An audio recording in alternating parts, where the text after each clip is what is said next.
Hey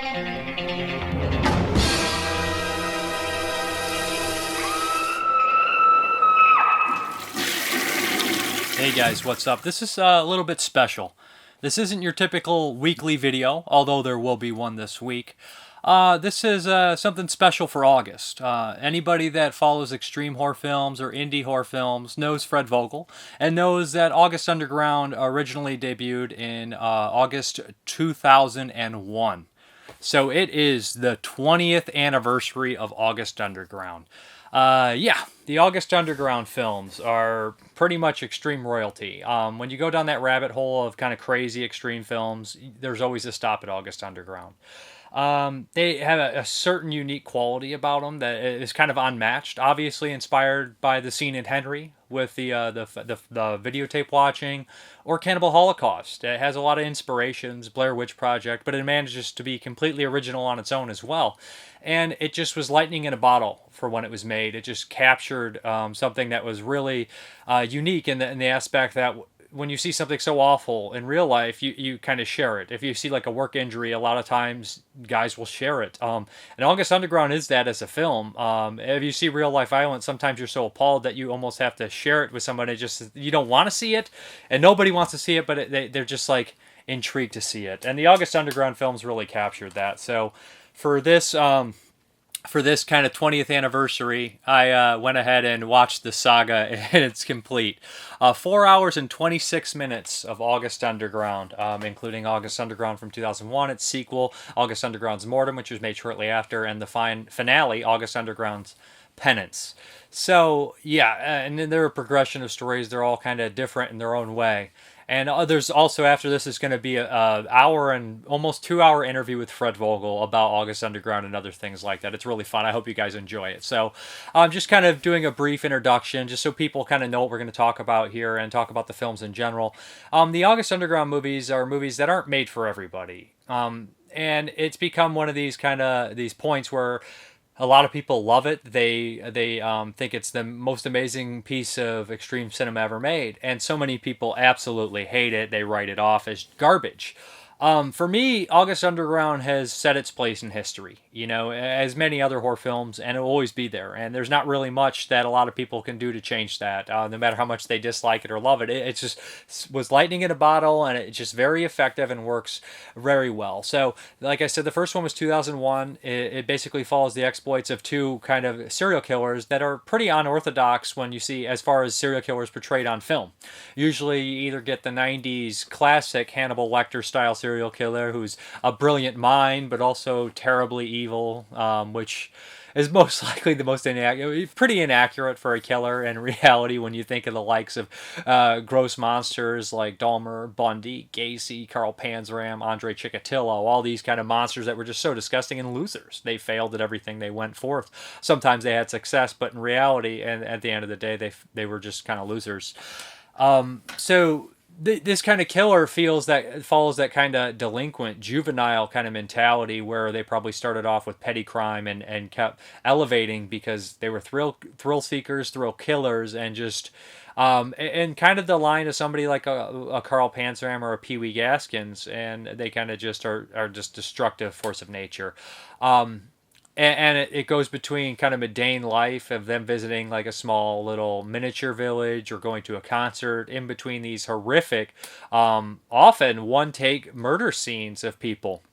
And they're just done in kind of a really effective and gross way. The original plan for releasing this was to place like blank tapes everywhere, but then 9/11 hit and Fred had a change of thought, which was probably for the best, let's be honest. But it really captured the indie world by storm. And I remember when I first saw the film, it was I believe probably the summer of 2006. Maybe I believe it was 2006 because I was just out of high school and I went with my friend Omar to Allied Record Exchange, and I was like, man, this one sucks. It never has anything. And I walked in and I looked like somebody. And this is Toledo, Ohio, so it's not your typical like dumping point for like indie or extreme or a lot of horror films in general. So I looked over at the display case of horror movies, and there was a couple gems in there. I had a few of them, of course, but then I saw two titles that just kind of blew my mind. Flower, Flesh, and Blood, which seems to be kind of a precursor to August Underground in sorts, and August Underground. and it was this 2-disc edition, and it was signed. I think it said something. I can't remember exactly what it said. Stay sick or spread the sickness with their moniker kind of deal. Their MO signature, but I think it might have said stay sick, which was J.R. Bookwalters, or maybe I'm just mixing them up. So I saw that and I immediately grabbed that. That and Flower of Flesh and Blood. My friend and me didn't have much time that night, so we watched Flower of Flesh and Blood at 45 minutes, and we're pretty affected by it. My friend wasn't really into this stuff, and later I eventually visited the August Underground movie, and it had that kind of I have to show other people this. And as I would go to conventions later down the line, I met Fred, and I've watched all his movies, and I have a good relationship with him. He's a good guy. He's very inclusive of the horror fans, and includes them in their movies. I was in the final interview. It includes a bunch of other people. So if you ever go to Wasteland, you'll see a lot of people that appear in August Underground's Penance and Murder Collection and all that kind of stuff, which is very cool. And it's a reason why people love his movies and love Fred, but also they're very effective at the same time. As for August Underground's Mordum, it was a group of filmmakers. Toe Tag is a group of filmmakers. It's not just Fred Vogel. And a lot of people say, Fred Vogel, and that he's the big face, but also Shelby and Maggot at the time was part of this for Mordum, and Cristie and Jerami Cruz. So it was like a group film, and Mordum hit this point where it was almost like they were trying to top each other out and make the most disgusting horror film ever made. And I think they succeeded in that. Mordum's too much for me. I cannot watch Mordum. Rewatching it this time, I was very relieved when I was watching the Saga and I registered it was Penance. And I thought, oh, thank you, Mordum's over. It's just too much. They've included every taboo. It's loud. With the first and the third film, they kind of break it down and go into the psychology of the characters a little bit more, and that like brings me in, and I can kind of see like how they work, and I just enjoy that stuff a little bit more. And Mordum is the berserker mode of a serial killer. It's just all gore, all violence, all nastiness, and it crosses the line for me. I can't take it. And saying that, it does what it sets out to do. It doesn't mean I have to enjoy it. And I know a lot of other people do not enjoy it. Some people think it's the best one because they're looking for that. But the movie includes all sorts of really graphic things that I don't think I'll ever be able to revisit, honestly. And I do like extreme films. If they have a good story or they're effective and they do what they set out to do, I can appreciate that. So that's why I always love the first and third one. But I cannot get behind the second one. But that doesn't mean that it doesn't succeed in what it's trying to do. As for August Underground's Penance, this is my personal favorite one. This was made after Red Sin Tower, because they went August Underground's Mordum, Red Sin Tower, and then, of course, August Underground's Penance. And this is kind of I would say, like the end of the serial killers with Cristie and Fred Vogel, Peter Mountain returning. And you see that this is all just catching up to them. It's no longer the excitement, the thrill that they used to get from it. And they're just kind of self-destructive, and it all comes to an end. And I feel like this one is the one that I gravitate to most. And maybe that's just because I like kind of an end to a story, and I think there is an end here if you watch close enough. I think that it's a very fitting end to the story, and as sick as this sounds, it has the most quotable lines in here, just because you can see how ridiculous the serial killer mentality is, and which it's there. The idea of never accepting responsibility for absolutely anything. The idea that he can kill a man, beat him near death with a hammer, and then blame him for the mess on the basement floor. And you get in the psychology of these characters. Well, what was it, Peter Shirtcliffe, where he would say, well, they were just prostitutes, they shouldn't have been out in the street, or Gary Ridgway saying, well, I picked them up and I cleaned up the streets and all that kind of stuff. And even Henry Lee Lucas would make remarks about that. I made hitchhiking, Edmund Kemper, they make hitchhiking, and let girls know it's unsafe. And it's just like, well, it's unsafe because people like you. What are you? It's just nonsense. They just kind of always tried to justify why they killed. John Wayne Gacy said, you don't sneak up on somebody with a knife. So it's just a lot of malarkey, and he's almost to that next level where he's like, look at the mess you made. He's trying to blame this man that he killed for making the mess, for getting blood on his floor. But they just, like I said, they're very effective, very insane, and just unique films. Love them or hate them. Doesn't really matter. They've already cemented their place in history. They're infamous. Some people stick their nose up to them. Some people dive right in. Some people look at it and say, I know what they did and I can respect that, but I want no part of it. So it runs the gamut. But one thing is for sure, August Underground will live in infamy. And Sometimes people forget that a lot of horror films, all they do to set out is to horrify you. And there is a thing I think nowadays where people forget that Last House on the Left was there to horrify you. It was there to show you violence as a reality, and even although they had the cop humor, which it has not dated well, but it was there to show you real life horror. And at the time, it appalled people. People hated it. Now it's considered a classic, and some people still hate it. Cannibal Holocaust, same deal. There's still some movies that flirt that line with controversy, and August Underground's one of them. As for his other films, Red Sin Tower is a very graphic slasher possession film that is one of my personal favorites of his. It's a very cool flick with good, well-rounded characters and this kind of thing. It's a very Night of the Demons, just more gory and everything like that. Less, I would say, campy than Night of the Demons. Then we have Murder Collection, which we talk a little bit about in the interview, inspired by the hammer kill in the Ukraine or Russia, wherever it was, which is quite awful. If anybody has had the unfortunate, has seen that, it's pretty bad, awful stuff.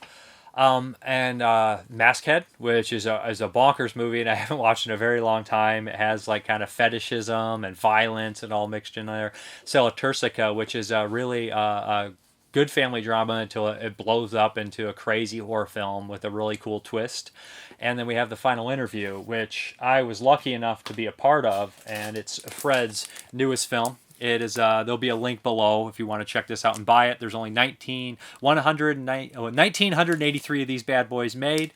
Yeah. And there's a real cool thing about, I mentioned what Fred does. Like, even just me, who is in the movie just for a day, some very small dialogue in here. He goes all out. He sent me this bad boy to be in the movie, and he always makes sure that he takes care of the cast and the crew. So all these are special editions and they're numbered, except this is the cast and crew one, has on there. And he even wrote on there all this kind of stuff. It's 3 discs, and in the little sleeve in there, if you can notice, he wrote, he signed it and said, "You really went all out cutting your hair." Because I did cut my hair for this role and for Halloween Spookies. It was kind of a back-to-back. I was like, well, it's time for a change. It's time to be different characters and everything like that. So it really worked. So yeah, very, very cool. Tons of evidence in here. So if anybody hasn't got a chance to dive into this bad boy, just look at this. It's a really nice set. They went all out. And I think I went over it before, but we get all these cards and everything like that. So, yeah, there's the warden in the movie. It's a truly great movie. Fred loves films, and you can tell when he makes them. So I hope you guys enjoyed this interview. And remember, it's a Zoom call, and I look really greasy in it. My hair just looks ridiculous. My hair's looking dumber and dumber as I get older. It's just more gray and everything like that. But yeah, so bear with me. I mean, it's not horrible quality. I think the quality turned out decent, but you guys know how it goes. And remember, these movies aren't for everybody. They're an extreme subject matter, and if certain things bother you, then I would tune out. I'm not going to include a trailer for August Underground because it'll immediately get hit age restricted right off the bat. So please enjoy and wish August Underground a happy birthday. Yeah, happy 20th birthday. August Underground is almost old enough to drink. Next year he'll be getting drunk, right? So anyways, take care and enjoy the interview. All right, hey guys, this is something special. I'm here with Fred Vogel, director of August Underground trilogy, Red Sin Tower, The Final Interview, and we're here to talk a little bit about August Underground because it's the 20th fucking anniversary of the movie, right? 20 years?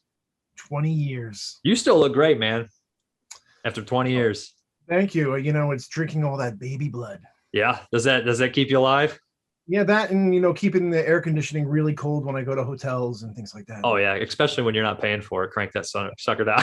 Even if it's hot, even if it's cold outside already, I'm like, I'm getting my money's worth, like a Chinese buffet, right? Turn that thing down to like 63. And oh, yeah.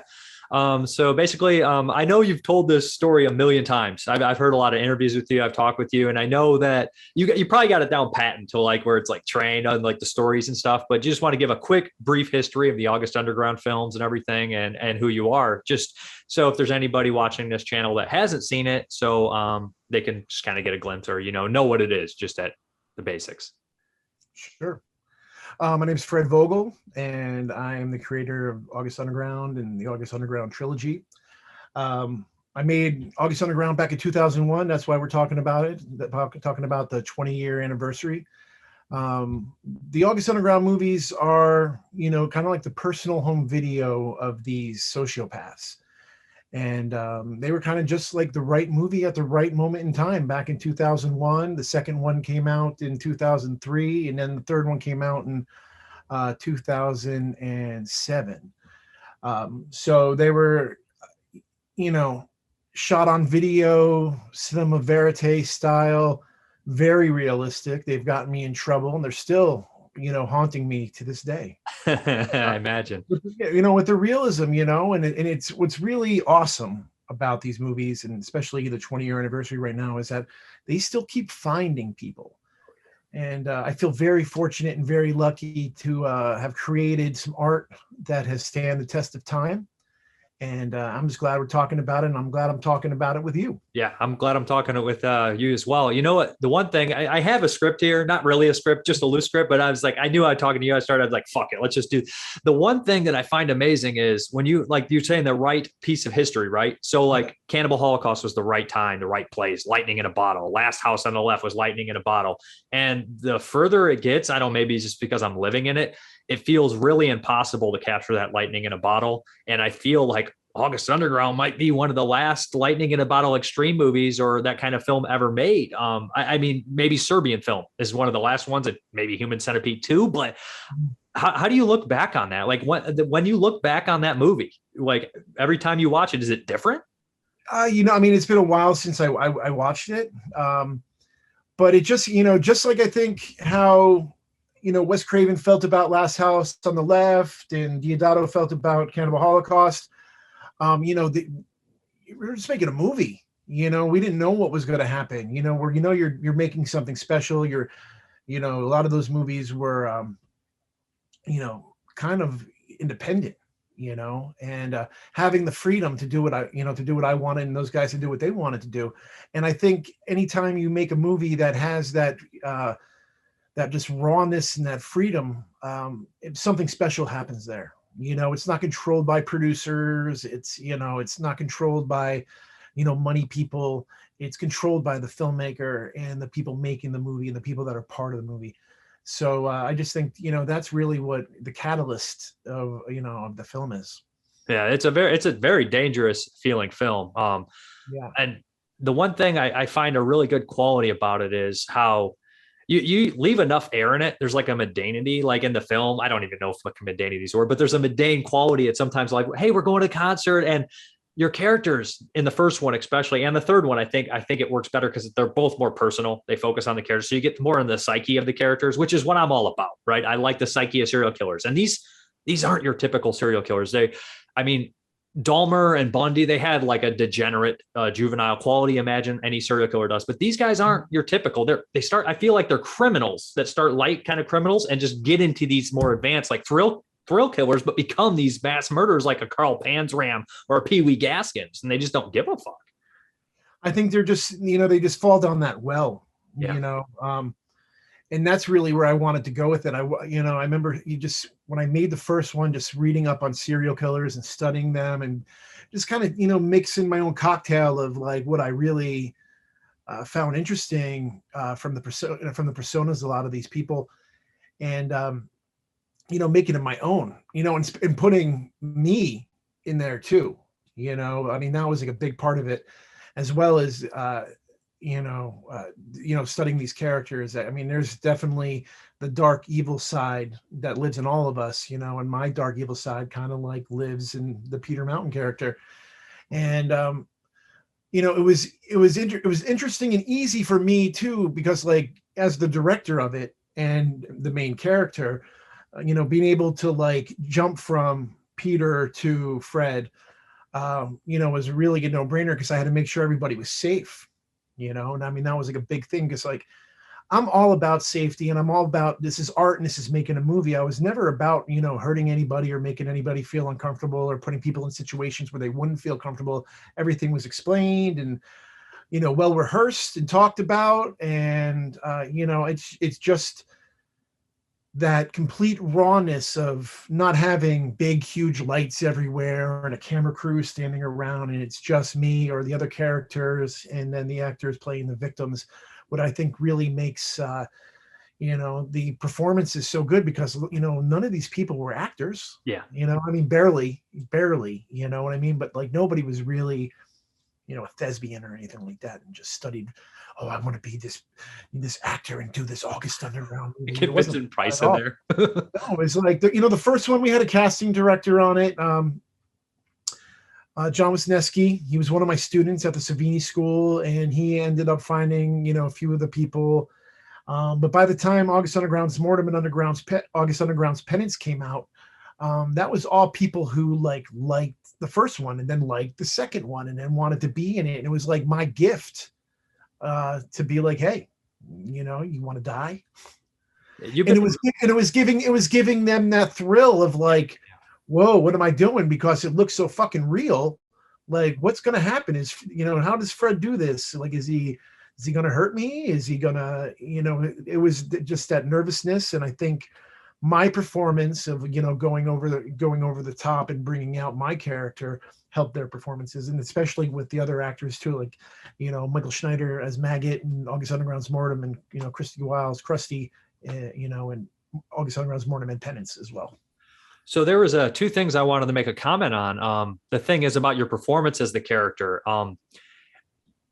The thing is, you take, like, you have a big enthusiasm when you talk about movies, and when you make movies and everything, you're very enthusiastic. You have a good charisma about it. Yeah, love And him.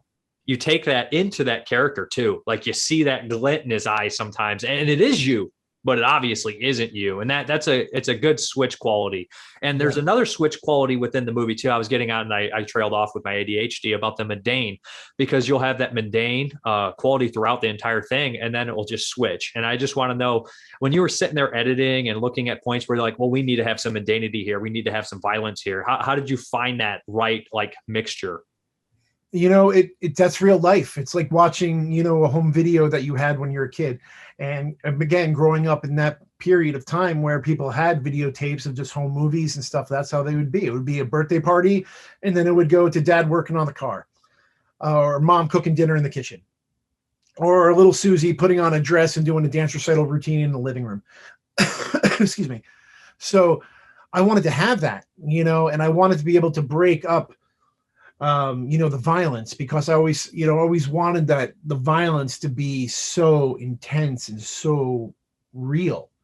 And if it didn't look real, the whole thing wouldn't work, you know, the whole idea wouldn't work. And, you know, Alan Peters, who was the cameraman and, you know, my partner in crime on the first one, you know, he was a big influence on me too, with the movies he was showing me, and we were kind of, you know, building these ideas.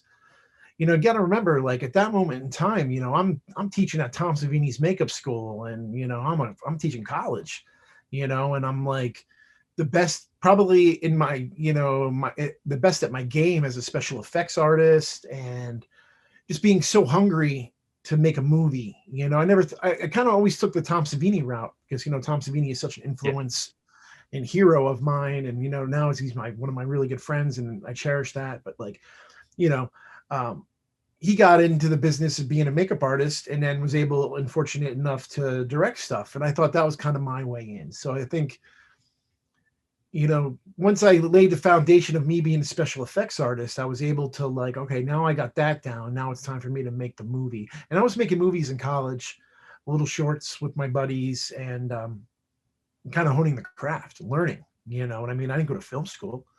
I just learned by doing. And, you know, by doing that, you know, I didn't have any rules. I wasn't following a fucking structure or a syllabus or anything like that. I was just kind of going what I knew.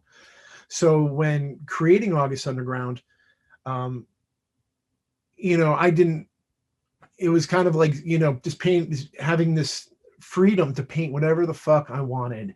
And that's really what it was. I remember there wasn't many cuts, you know what I mean? It was just kind of like, okay, there's going to be, you know, a mundane scene, and there was going to be some violence, and there might be, you know, a not so mundane, little bit of violence mixed in here. There's going to be a little music element here, like all the key elements that make up a picture. But, you know, putting my own spin on it to make it feel like you're actually watching something and that's real. And it always killed me when people are like, man, these movies suck. There's no plot to them. There's none of, there's none of this. And it's just like, man, you're really not seeing the big picture, because there totally is. I don't need to spew off, a whole monologue of shit. I just need to give you that itty bitty little bit, and hopefully you'll remember that little bit when I take you, 4 steps ahead, and there it comes again. You know what I mean? So I just, again, it was my first movie. I was trying something completely different, and I had no fucking rules. And I just wanted to make what I wanted to make. Yeah, I mean, there's definitely a story, and I think the story comes out more so in your character arc from the first and the last film. Like, you can actually see it. Like, and you start to wonder, like, oh, this guy is just a force of nature. He's just gonna, everybody that comes in contact with him is no longer around, and you can start to think what happened to him. So for sure, the first one was, I didn't plan on making a part 2, or a part 3. The first one was the first one, and I was hoping this was going to be the movie that would help me make bigger fucking movies.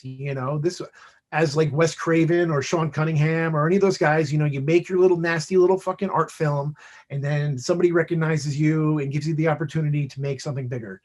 And that's what I hoped would happen, but that did not happen. August Underground was so dangerous and so realistic and so brutal. It was like, everything just got stacked on top of me, where it was like, yo, man, like, what the fuck are you, what kind of movie are you making? Who are you? Like, you should be arrested. Like, literally all this stuff was happening. And then as all this stuff is happening, I noticed in the distance, this world of the underground, you know what I mean? I knew about the underground, and I followed films like, from Jim Van Bebber and, Andy Kopp, and I knew that there was an underground scene going on. I just didn't realize that, like, the art that I was creating was literally a giant fucking lawnmower, and it was just like, and it's gonna crush everything and, like, make its way into the underground and say, hey, I'm August Underground, I'm fucking here. Yeah. And that's what it did. Movie, like, Scrapbook from Eric Stanzi. I remember seeing, hearing about his movie, and, this guy's a filmmaker from Missouri, and, he's making these movies, and there's little companies like, Sub Rosa, and, all this stuff kind of going on. And then, all of a sudden, like, this little movie that I made literally is just like gobble, gobble, gobble, gobble, gobble, and just fucking making it, and literally just like plowing down everything and making its mark. And I was like, oh, okay, I guess I'm going to go with this. You know what I mean? Like, just go with it. And it introduced me to Killjoy from Necrophagia. It introduced me to Michael Schneider. It introduced me to, to Cristie Wiles. Jeremy Cruz was already in my arsenal. We went to college together. Introducing me to my wife, Shelby. In this movie, if as nasty and as evil and, nihilistic as it is, it's been a blessing, because I wouldn't be talking to you right now 20 years later talking about the movie if I didn't, just spew my guts and make this fucking movie. Yeah, and that brings up another thing too, is I know that it's so different. It's time flies, man. And 10 years ago is when I started kind of like, I was always into extreme films, even at a young age, more so like the Tempe stuff is what I saw. And it started to branch out and then so forth. But about 10 years ago is when I started going to the movie conventions, Cinema Wasteland in particular. And that's a big underground indie scene. And I'm just wondering how different the scene was 20 years ago and 10 years ago. Like, how completely different is it than now? Oh, totally different. Like my first Cinema Wasteland, I was literally, selling August Underground out of my backpack and setting up little screenings in hotel rooms just to show people the movie. The first reviews that I got back from August Underground were people that didn't even want to review it because they thought it was real, or they were like, wow, this is really fucking good. Like, we need to, like, take notice of this. And, so from, doing Cinema Wasteland, and then there was there wasn't really many horror conventions at the time. But one of them was Horror Find Weekend. And that's where I met Rue Morgue magazine. I met Rod Godino and Ivanka Volkovic and Gary Pullen and, the early crew of Rue Morgue. And I just gave Rod Godino a blank videotape with my, had blood on it and a business card. And I'm like, hey, this is my movie. And then about, like a week later, I got a phone call from Rod saying like, yo, like, this is some serious fucking shit. Like, I played it for the Rue crew, and people walked out of the room. It was too intense for them, and we want to put you on the cover. Yeah. And I was, oh my God, like That is holy surreal. shit. Yeah. Again, it was just like, okay, well, it's all right. So now I'm going to be in this magazine. And, I remember waking up as soon as it was in like the House of a Thousand Corpses issue, and everybody in the world was waiting for that movie. So to like see, if everybody was reading that to see about Rob Zombie's movie, but there's that little blurb on the front cover that said August Underground, the most disturbing movie ever made, and I couldn't ask for better publicity. Oh yeah. And especially on Rube Morgue, it's not even Fangoria. No, and that was like the kind of cool thing about it too, because like I grew up with Fangoria and I love Fangoria, but it's not as hardcore as Rube Morgue, is it? No, it wasn't. And Rue Morgue would cover, the Italian films. It would cover Fulci, it would cover Diodato, it would cover, Argento. So, to be, associated with Rue Morgue at that moment in time, and those guys put me under their wing and saying, hey, there's this guy in Pittsburgh making some serious shit, like, was super important to me. There's another thing I wanted to bring up. So we're saying 10, 20 years ago, how different it was. And there's a legacy that August Underground's going to leave for sure. How do you think it will be in 10 more, 20 years? It's so weird. Like I've heard you mention before, I think in an interview, you said, does anybody remember anything now? And I feel the same way. Like shit doesn't hit like it used to. Not at all. I think about it now, like, okay, August Underground's 20 years old. So like when I discovered Texas Chainsaw Massacre, in 1984, or 85, when I was a little kid and I saw it for the first time, that was like 10 years, and still like, now you look all these years later and how long that, Leatherface is like, a staple, and he's one of the icons of horror. And that was a tiny itty bitty little drive-in movie that nobody gave two shits about, you know what I mean? And now it's it's a franchise, it's big Hollywood blockbusters are remaking it after remaking it after remaking it. To me, I always wanted August Underground to be an underground movie. And that's why it's not available. That's why there's only so many copies around, because I never wanted it to become, a remake. I never wanted it, I wanted to be its own nasty little self in the underground. I always wanted people to go and try to find it. To me, that's what keeps the legacy going about it, is just how rare it is and how hard it is to find. And, the word of mouth and, just the life that it's taken from that, it's mind blowing. It has a really unique quality about it. I mean, it's a weird thing about human nature. And I heard you talk about what inspired you to make Murder Collection was seeing the Hammer video, which is unfortunate. We've all seen that though. And you know what the first fucking thing I did was? I said, after I watched it, I was like, oh my God. Hey, Joe, called my buddy over. Check this out. We both watched it. Like, oh my God. I was like, hey, Dad. I called my dad over there. My dad's like, oh shit. Like, it's a weird, and August Underground captures that, where you're like, I remember the spread the sickness never really registered. Like, you ever think of the saying and then you think back 20 years, like, oh yeah, that made a lot of sense, because you know what I did? I showed my friends, even though my friends aren't into that extreme shit. They watched it. They were running around. We were saying, look at the mess you made, and just quoting the movie. Yeah. And like, spreading the sickness. I remember that was like something Killjoy said. And, it just kind of became like Toe Tag's moniker. That's what we were doing, was we were going out there. We were meeting the fans. We were pushing our art. We were doing things to get people excited about film. Yeah. Even though it was shot on video, I mean, it's a movie. And, we were turning people on, people that would never watch a movie like this, then watching it and being like, oh my God, like, have you seen August Underground? Have you seen August Underground's Mordum? Have you seen August Underground's Penance? Like, people were starting to, talk about it and show their friends. And, again, like, that's the beautiful thing. And I remember even like when I was selling videotapes, I'd always say like, hey, word of mouth is what keeps this movie alive. And still to this day, word of mouth keeps all my films alive, because I'm a true independent filmmaker. Like, word of mouth keeps me making movies for you guys. So, I need that. I want to provoke you every fucking time I make a movie, every film that I make, even to the final interview, you know what I mean? I'm trying to provoke you and seeing something that you haven't seen. And, give you mixed emotions and, on the characters and on the, just the whole being of the picture.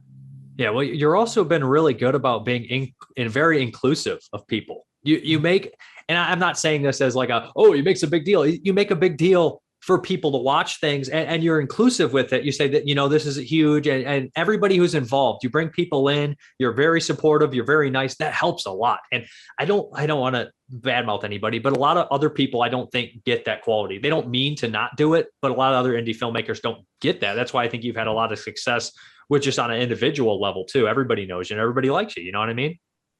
Well, I'm just me. I mean, that's like the one thing. And I remember when I made August Underground, I always thought about like being on Entertainment Tonight, like covered in blood and being like a character. You know what I mean? Like, again, I was getting all this feedback. Oh my God, this movie's so fucked up and it's real and stuff like that. And I, at that time, Marilyn Manson and, all this stuff. And I'm like, maybe I take that route. I love wrestling. So like that gimmicky shit, was definitely in the back of my head, but it was just too hard. I mean, even early toe tag, when we do conventions, we would always wear the bloody lab coats and we were characters, there's Fredstein and Cruz and Cristie and Maggot, you know what I mean? And like, there's all these characters and like Kiss.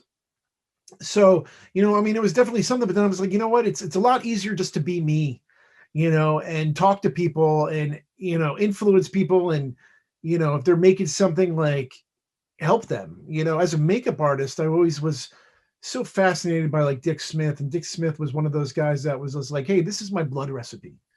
This is how you make foam latex, where a lot of artists were like, no, I'm not telling you how to do any of that shit because you're going to take my job. And I never looked at it like that. I kind of like, this is my fucking mark. You know what I mean? I know where I stand right now. So like, it doesn't matter if I help you out and tell you how to like splatter blood to it so it looks like the way we do, or the blood that the toe tag uses is like a lot darker than the shit that other people use. And the reason why we do that is because darker blood just looks meaner. It just looks, it doesn't have the oxidation yet. You know what I mean? It's like fresh coming out. It's straight from the veins, right? Yeah, or using real guts, things like that. Like all those little nuances there is kind of like what made us, and what's a part of me. So, I just always try to be myself because, there's nothing worse than a fucking poser out there, Oh yeah. I mean, what's the point? Like after you hit a certain age, if somebody were even to call you a poser, you'd be like, sure, go ahead. I don't care. Like you just like, sure, whatever. When somebody starts to insult you enough, you're just like, yep, whatever you say, that's fine. I don't give it, you can't. And you know what, man, like, all these years later, still, especially now in the internet world where everybody has a fucking voice on the computer, talking shit or saying that I'm a fucking hack or whatever. I just get a kick out of it. And then I just think about all the wonderful people who have my fucking face tattooed on them, or, the thousands of movies that we've sold, and just the legacy that, Toe Tag and myself have been able to create because of art, true art, and not, bullshit. Just to make something. I don't make movies just to make something. Everything that I've ever created has always been something super special and super interesting to me. That's why I don't make movie. I could make fucking 35 August Undergrounds, man, and make more money. But it's so not about that. It's just as somebody who creates, it's like, I'm a father to all these little monsters, and I don't want the same fucking one. August Underground, even though the trilogy's the trilogy, they're all fucking different. Yeah. You know what I mean? They're so different, some people, and like that's the beautiful thing too, is like, everybody has their favorites. Some people are like, man, I can't watch Fred, I love you, and your movies are great, but I can't watch the August Underground movies, but Redson Tower's fucking awesome, or Maskhead's fucking awesome, or Celaturska, whatever. I can't do Mordum anymore. Oh, yeah. I watched the Saga, the whole saga for this watch. Yeah. I can't do Mordum. It's too much. It's too loud. It's nonstop. That's why I like the first and the last one, because I'm catching the character story arc, and the middle one is just like, no, this is too much for me. It's just too much for me. Yeah, well, that's what it is. That movie is too much. That's the intent. Yeah, that's the intent. Plus, there's a lot of hands in the pot. Yeah. And, anytime you do something like that, it becomes muddled and muddy. And, but you know what, man, that movie's got a lot of fucking power behind it. Oh yeah. And kudos to everybody involved in making that movie, because it wouldn't be what it is. Is it my true vision? Not so much.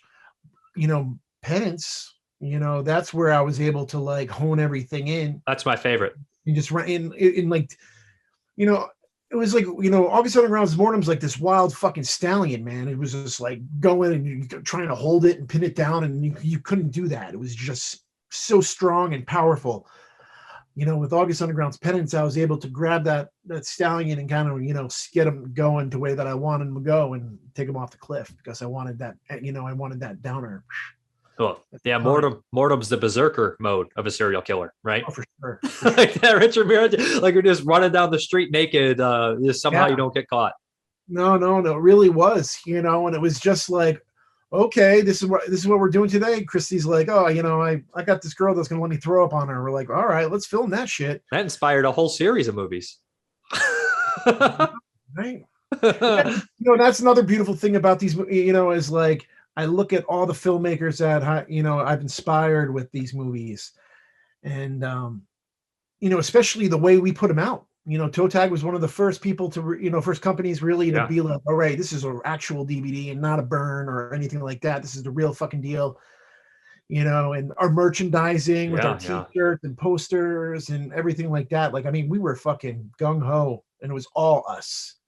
Like the art, everything that came from us was all us. It was all Toe Tag, and that it was very magical back then.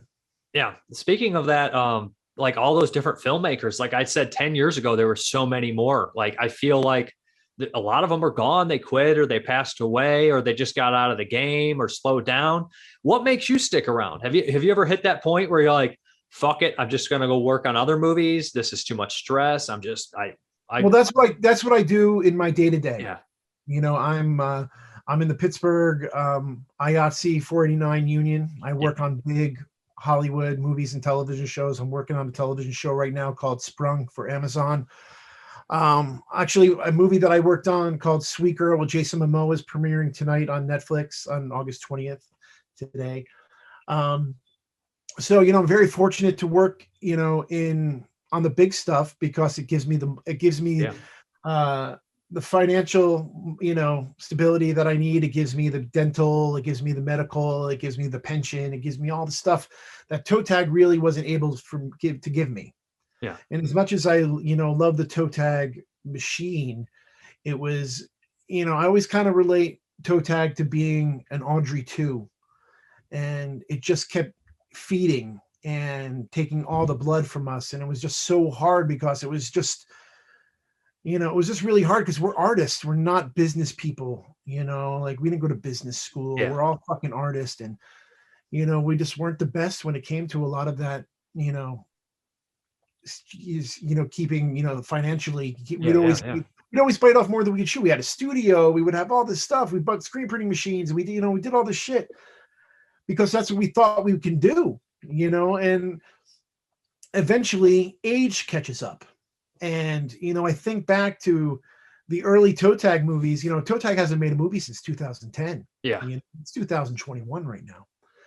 And I look at Toe Tag as, a punk band.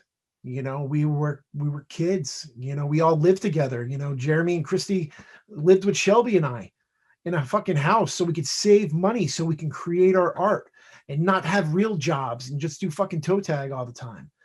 And, that's cool in your 20s, and it's all right in your 30s, but, at 45, I'm married, being married and, just trying to survive, it's a hard thing. And I think a lot of filmmakers feel like, this is just way too hard.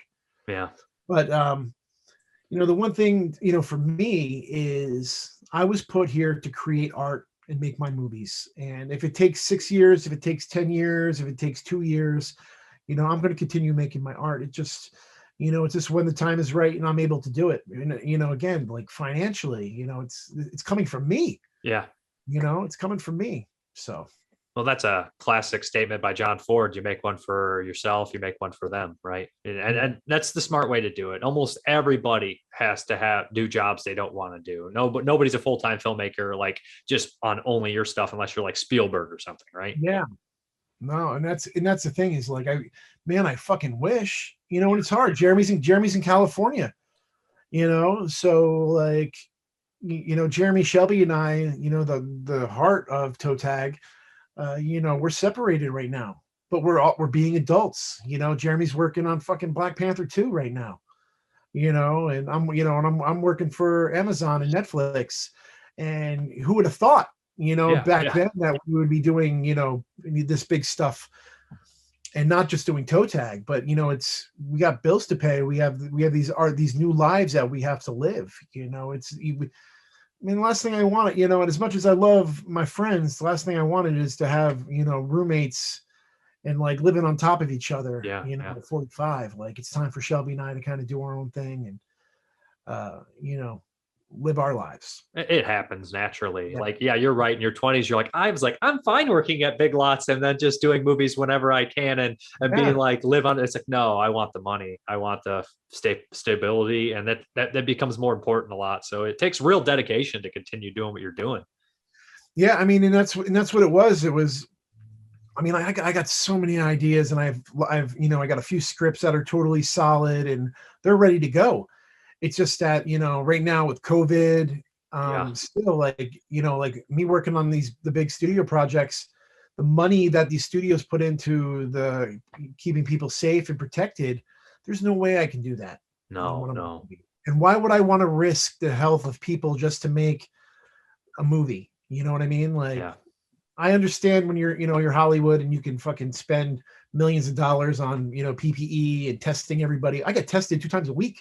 Yeah, that's crazy. You know what I mean? I can't do that on one of my movies. I got to wait till this thing is kind of, the dust is settled and then maybe I can make something new. But I got some shit in my arsenal for sure. All right. So I want to go back just on a couple brief questions that we kind of glanced over, like on the toe tag stuff. And there's a couple things here. Have you ever worried about inspiring real killers? Like I know Stanley Kubrick had that thing with A Clockwork Orange where he pulled it. I mean, because your movie is so graphically realistic, do you ever worry that somebody's going to try to recreate it for real? Those 2 guys in the hammer, ain't gonna lie. First time I saw that shit hit me real hard. Yeah. And was just like, wow, that seems really fucking familiar to me. Yeah. I've definitely had, I definitely had some shit with, like when the Virginia Tech murders happened, that dude had my movies and, unfortunately shit like that happens. There's definitely some unstable people out there that look for this kind of escape. But then there's also people who use my movies as that release. It's like, oh God, I'm so fucking angry right now, but I want to pop in this and release. Dude, I remember back in the day, like selling, giving movies to soldiers over, fighting in the war. I get, people buying stuff and I'd be like, all right, Shelby, refund their money. Like, just send that shit. Oh yeah. Yeah. Those guys, they need that. They need that escape because they're seeing real fucking violence every day. Let's just, if it's going to help them escape, let them help them escape. It's art. When I saw Jason getting stabbed in the face with a fucking machete, I didn't want to go stab somebody in the face with a machete. No, of course not. That's an unhealthy person. And I'll tell you, man, I would like watch that shit, Friday the 13th Part 4, over and over and over again. Even more times than I would watch Phoebe Cates take off her top in Fast Times at Ridgemont High. Yeah, I've rewatched some of the most violent scenes ever. Like I can quote Cannibal Holocaust, and like I don't sit there and masturbate to the turtle. I cry. Yeah. It makes me cry. I like to feel shit, right? Yeah, no, but that's the thing is, there's definitely some unstable people out there, and God, it would hurt me if somebody did and something like that, and was like, oh, it's all because of August Underground.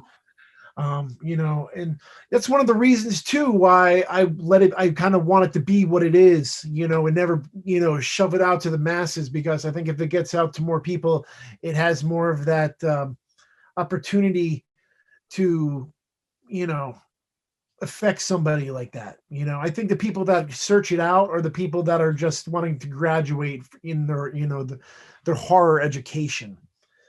You start like for me, you start off watching, the Universal monster movies, and then you graduate to Friday the 13th and Nightmare on Elm Street, and then you graduate to Fulci and Argento, and then you graduate to, Last House on the Left and Cannibal Holocaust, and I Spit on Your Grave, and then you fucking go to August Underground. You see, I'm sure you've seen these silly things on the Facebook. Yeah.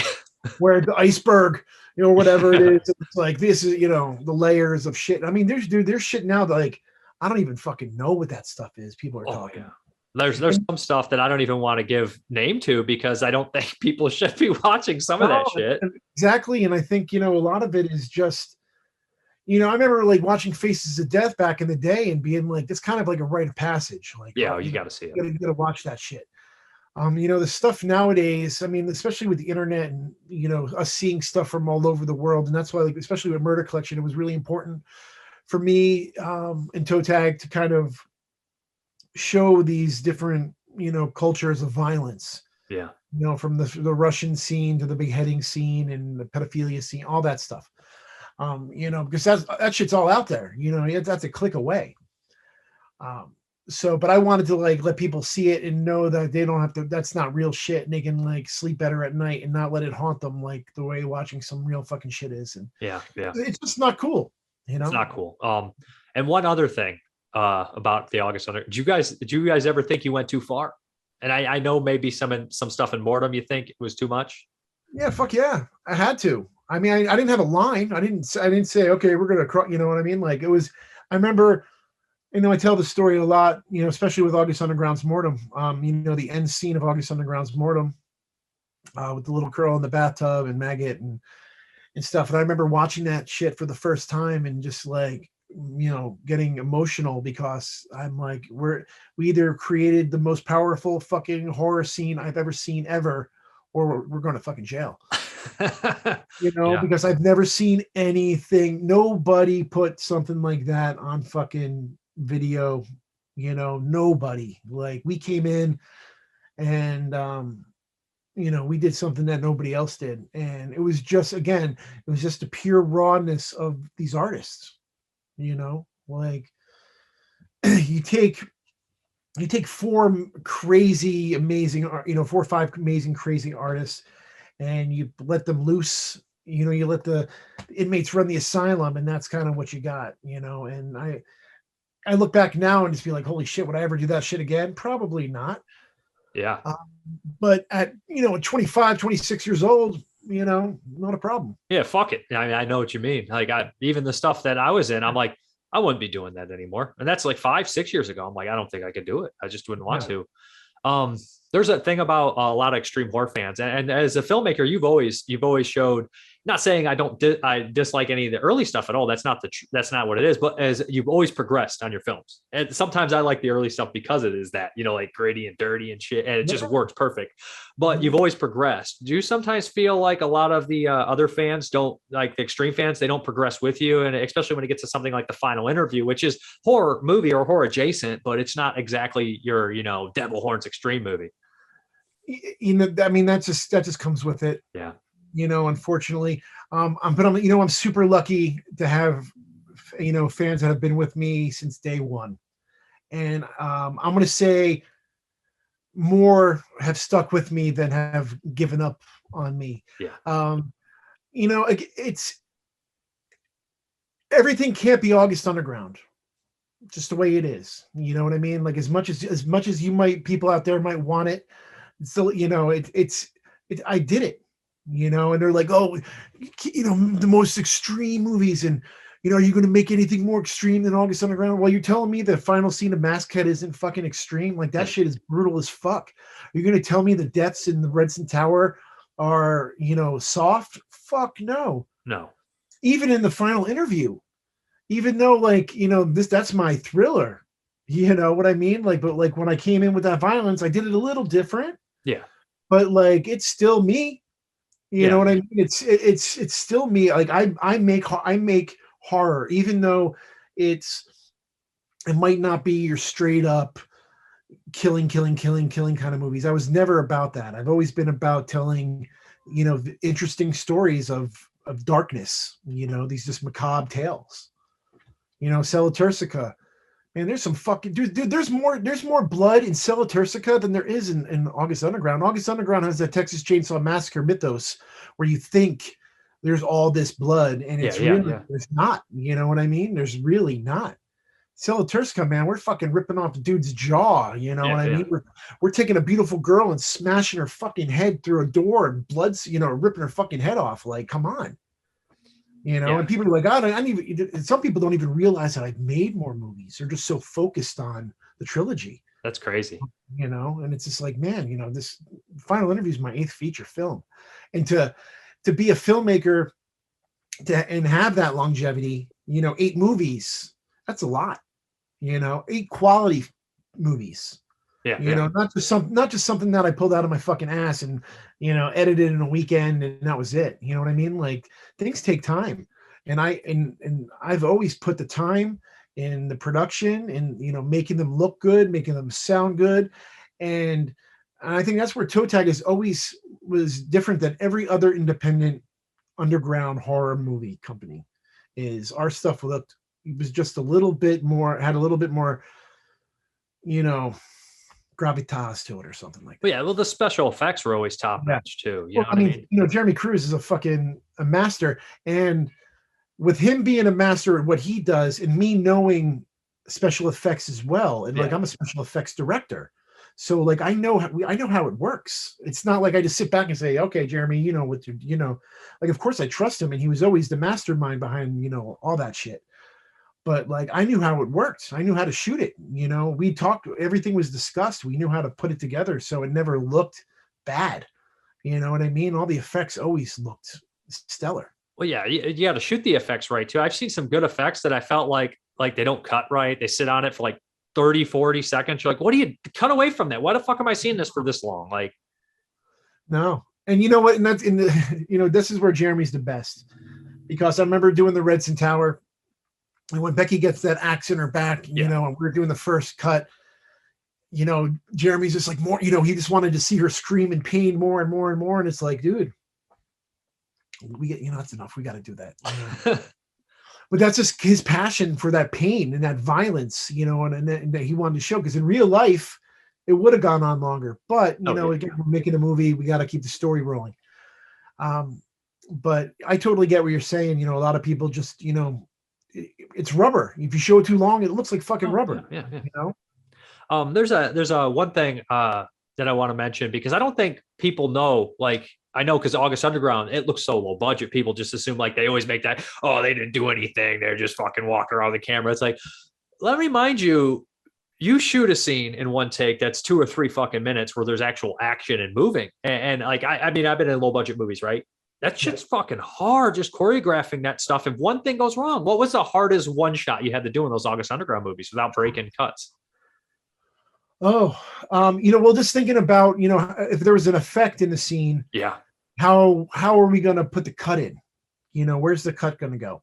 I remember in August Underground's Mordum, there's a scene where it's the vomit scene, and the one girl gets a bag over her head. Yeah. And, she gets hit in the face with a hammer after. So like she has the bag on her head and I hit her in the face with a hammer, and she has the blood and pull the bag off. Like that had to be really choreographed because one, I didn't want to make her not be able to breathe. Plus she had a mouthful of blood and just being nervous and me grabbing a hold of her and doing all that shit. So I remember that was kind of tricky. It was like, all right, so what are we going to do? And it was like, all right, well, I just got to make sure when Michael had the camera behind me to like, brush my back up against the camera, that would be the cut. All right, pull the bag, pull the bag up. Okay, you breathe, squirt the blood in her mouth, put the bag down. Okay, we're rolling.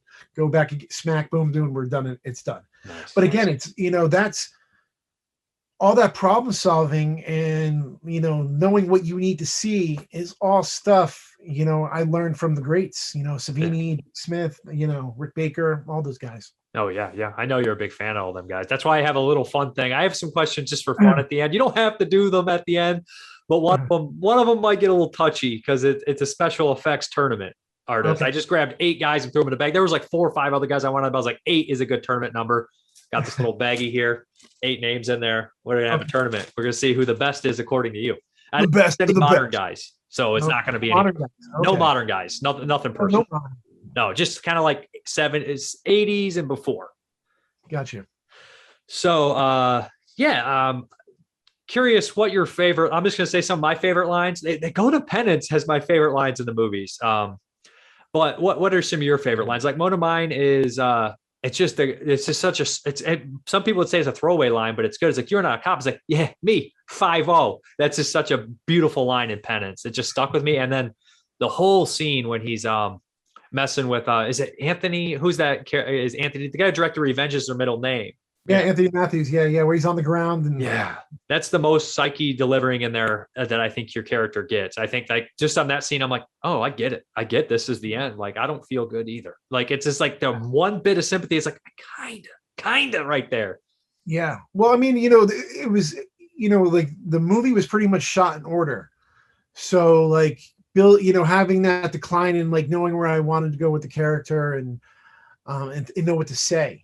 August Underground's Penance had this big, huge script at first. Gunnar Hansen was going to play my father. Yeah. I mean, it was going to be like, kind of a cool thing. Kind of like what Sam Raimi did with Evil Dead 2. You know what I mean? Like, you made these movies, but then now they got a little bit of money or whatever. Because we made a little money off of murder set pieces and we're going to do some shit with it. But then it was just like, wait a minute, like that just takes away everything that these movies are to have somebody real in there like Gunnar Hansen. And yeah, you're right. Let's not do that. And Gunnar was, he was very vocal about it too, because he was like, he was my friend and he wanted to do it. And he loved toe tag, we worked with him on murder set pieces and we were good friends with his wife. And, he was all about it and he would have done anything for it. I mean, we even we did like a photo shoot of him and I, like, kind of like showing like a father and son kind of thing. And, but then like I remember like when it all came down to it and me having to like say, hey, I don't, I'm not sure about it. He totally agreed and said, hey, he's like, Fred, August Underground is your Texas Chainsaw Massacre. He's just like, this is, it's the pure rawness of this film and you have to do what's right to keep that rawness of it. So that was pretty sweet. Oh, that sounds awesome. And just for shits and giggles, this is funny to me. I know it defeats the entire purpose of August Underground. It makes no fucking sense at all. Big Hollywood remake. Any time frame, take 2 actors to play Peter Mountain and add the Alan Peters character. Just 2. Chris Pratt as me. He'd have to put on like 40 pounds. And Alan Peters, Morgan Freeman. I want that, that voice. He's like, no, smell his ass. I can't do a Morgan Freeman, but we get the point. Yeah, smell his ass. Yeah. Well, that'd be ridiculous, but it would defeat the whole purpose. But you know what I mean. And some of those that's why it should never fucking be done. You know what I mean? Like let this little underground movie be what it is. And and like, to the fans out there, you got 3 of them. Oh yeah. I gave you 3. And I get asked all the time, are we going to make another one? Are you going to make another one? And it's just like, well, what else what do you want me to do? He got to go to space, bro. It would be. He's got to go to space with the hammer. That's all he has to ask. It would just like float when I would grab it and, and the blood would just be like. Of course. Yeah. That'd be awesome. Not really. I mean, that would be terrible and make no fucking sense. But it's like, how'd this guy pass the astronaut physical? I mean, he looks sick as shit in the 3rd one. I thought he was dead. No, he's gone to space. There was that one. I know that it was kind of a joke, but I know Cage was messing around and Keith, he was like, why don't you just throw Peter Mountain in that prison scene in the final interview? Because I mean, that would have been the ultimate. But it's funny. I never, Nick Palumbo wanted to have, the killer ask for August Underground in murder set pieces. Yeah. And I was against it. I don't like I'm super proud of those movies and I don't like making them. There's nothing hokey about them. Yeah. So I don't want to like put them out there to have to be a butt of a joke. You know what I mean? Kind of like what like Human Centipede. It's a strong film, but it kind of became the butt of a lot of jokes. Well, yeah. And August Underground isn't a fucking joke. It's for real. Yeah. The third Human Centipede is it's terrible. Yeah. So that's why, um, everybody has their own opinion. You know what I mean? Like, if you think the movies are crap, but like to me, I think they're pretty good and they accomplish what they need to accomplish. And that's why they're here still. Yeah, yeah. We're talking about it. A couple little just things for fun. Your character, Peter Mountain, and Alan Peters' character. I don't know if he ever has a name, No. but just thinking about this. If there's ever a documentary, like a little featurette, you got to name one "Stop Laughing," because he says that so many times. It'd be so perfect. Stop laughing, because there's like these comedy things when they go in there, and at first you're like, oh, you could see your friends kind of just like grabbing a bag of chips and fucking with the guy at the counter when you're 20, but then it turns into violence, and that "stop laughing" would be perfect. But they mentioned they have some like brief like horror lines in the first movie. I think Alan Peters says, "I'm your boyfriend now, Michael," reference to Nightmare on Elm Street, and then they make the joke about the meat hangers from Texas Chainsaw. Yeah. What do you think Peter Mountain's favorite movie is? His character. Definitely Texas Chainsaw Massacre is one of my favorites. Yeah. And that's why, the hammer is the hammer. Yeah. I'm a big 6'3" dude, and leather, I just looked at myself as kind of like, a baby face, Leatherface. And, I just love the whole idea of just smashing things down, and using that blunt force, like what Bundy did, just, crowbarring people and stuff like that. To me, I just thought that was just a lot more, meaner. And I always wanted the violence that my character did just to show that power. Like when I would pick people up and like put them on my shoulder or whatever, just to show you like, you're just fucking meat to me. Oh yeah. What I mean? Like you're nothing. And if I had a different physique, it would have probably been something different. Oh yeah. But with who I am, and it was just, it was a no-brainer. Texas Chainsaw Massacre for sure. Do you think that Peter, in his younger age, was like a football player too? Do you think he had any of that jock mentality at all? Totally or no? Yeah, no, for sure. Yeah. He was definitely, a guy. I think he kind of laid low in the background, but he played. He definitely, and he's an alpha too. Yeah, yeah. Like he's totally the alpha. He and that's why even like in August Underground's Mordum, like, that's why he doesn't take that shit from Maggot. It's just like, wait a minute, like he's kind of confused, almost where like in Texas Chainsaw Massacre, where Leatherface is confused. Why are these people coming to my fucking house? Yeah. Peter's kind of confused on why is my buddy fucking my girlfriend. They're brother and sister. Like we have this bond where we do bad things to people, but these guys are doing something behind my back, and I know about it. So it's it's just an interesting dynamic of those characters. And every killer's got his line, right? Like Bundy did fuck the corpses, but he didn't want to admit it at first. And a lot of them would say they didn't do things that they ended up doing. They were ashamed of certain things, or certain things were just, they're crossing the line for them. I guess how they justify it. No, and like I wanted that to be a character trait of my character as well, especially with like the impotence and how we can't get it up and little twists like that, because that's really what happens is like, a lot of these killers, are trying to get off, and eventually porn gets boring and you can't jerk off to it, and so I looked at it like that, is eventually this killing is getting boring and he can't come to that. Andre Chikatilo. Yeah, he can't come fucking his girlfriend. Yeah. And to me, I thought that was important shit. That rape scene that Peter has with Cristie in the bedroom. Yeah. Where, it's just ugly and raw. It's they're a couple, but it's just wrong. Awful. It's awful. Because it's his only way of comforting her, maybe, or maybe he's actually getting sexually excited because she's actually in pain. Yeah, because they just don't know. They're so far. They're both so far out of body. That they just don't know, and it's just like this horrible mess of love. Yeah, love and hate, right? They go hand in hand. Yeah, well, I mean, dude, all my movies are. Jeremy always busts my balls about it, but like, all my movies are about love. Yeah. It's like the Beatles. They rate. Every song is about love. All Fred Vogel's movies are about love in a fucking sick, twisted way. They are. My friend Moods always tells me, he's like, Moods, I'm pretty sure you do. He's reviewed a bunch. He says like, I hate love stories. I can't watch love stories. So I'm like, you're crazy. I'm like, there's so many of these movies have love stories in them. Like Hellraiser's a love story. You just don't. I mean, like, Yeah, well, it's just not shoved down your fucking throat. Yeah, I think he hates the sappy stuff. So. Oh yeah, I mean, I'm not trying to make the fucking August Underground's Notebook.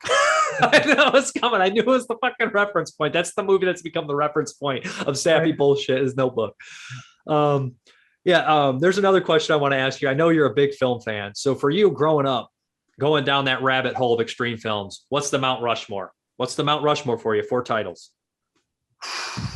4 titles. Friday the 13th Part 4, Texas Chainsaw Massacre, Nightmare on Elm Street 1, Last House on the Left.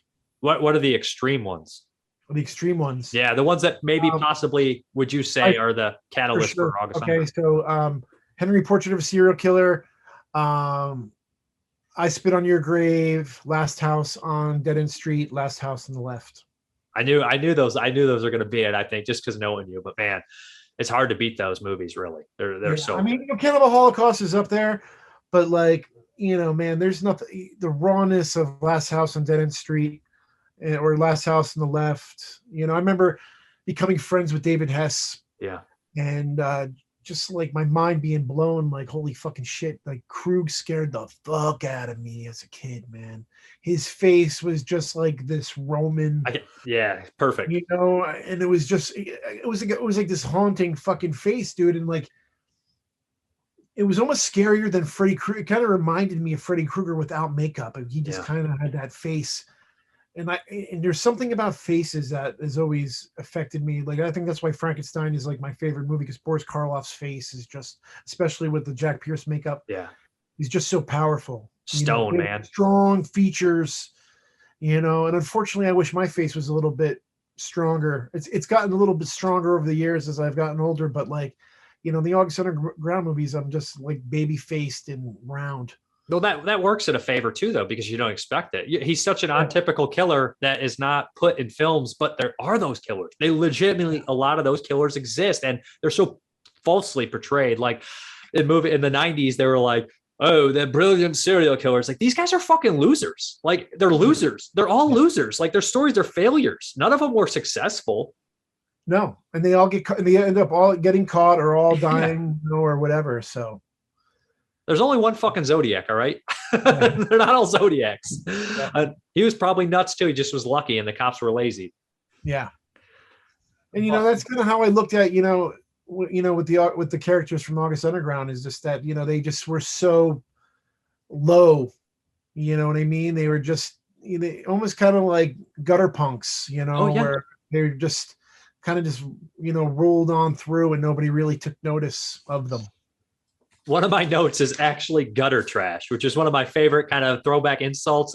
I remember that saying, but I always picked it up from the Wild Bunch. Robert Ryan always calling the guys he's forced to saddle with as gutter trash. And I thought it was perfect for those kind of characters, just because what they would be considered. I'm going to sound like an asshole here, but what do they call those gutter punks? Like you said, but like, what do they call them? Like scuzz punks? I'm old. I don't fucking know. Yeah, no, I mean, it's just, it's just the same crusty kind of punk rockers that, get outside and have a dog with them, and So do you want to do the special effects tournament? It'll be quick. Let's do it. So I got 8 names in here, and all the special effects artists you named, that except like Jeremy Cruz, I didn't put Jeremy, or like Marcus Cook in there. I just thought it would be weird. Okay. All the ones you named are in the bag. Those guys are fucking awesome. Huh? So. Oh yeah. Yeah, both those guys are great. So first up is going to be Jack Pierce. Hopefully it'll pick up here. And who's he going to face off? So it's backwards on there, but Jack Pierce versus Steve Johnson. Oh, okay. I know Steve Johnson. He's an awesome, amazing, groundbreaking effects artist. His stuff that he did, working with, Rob Bottin and Rick Baker early on in his career, and then all the stuff that he was able to do, with Ghostbusters and The Abyss, and I mean, shit, I can go on and on. But he is no Jack Pierce. Jack Pierce, I mean, honestly, I think through your whole little bag of names, Jack Pierce is probably he has created the most iconic monster ever, and that is the Frankenstein monster to this day.